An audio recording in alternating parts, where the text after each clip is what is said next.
में आज के दिन में कि हम ईस्टर सेलिब्रेट करें। अच्छा, ईस्टर से मुझे याद आती है एक बात कि अक्सर लोग जो हैं वो मुझे ये कहते हुए सुनाई देते, आई डोंट नो व्हाई, क्यों वो ये बात सोचते हैं कि हमें ईद क़यामतुल मसीह को जो है ईस्टर नहीं कहना चाहिए। आपका इसके बारे में क्या ख्याल है?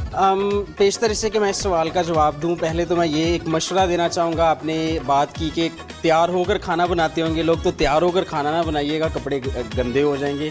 खाना बनाकर तो फिर तैयार होइएगा। तो अब आपके सवाल की तरफ आते हैं। चले, मैं अब आपको पहले आपकी बात का जवाब दे दूं।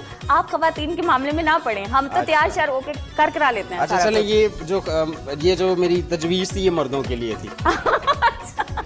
चलें ठीक है, वो वैसे जाते ही नहीं है जल्दी किचन में। तो खैर, ईस्टर जो लफ्ज़ है इसके मुतालिक एक गलत फहमी ये पाई जाती है कुछ लोगों की तरफ से कि ये जो लफ्ज़ है इसका ताल्लुक किसी देवी से है। कुछ लोग कहते हैं उस देवी का नाम अश्तार था, कुछ लोग कहते हैं उसका नाम इस्तारा था। और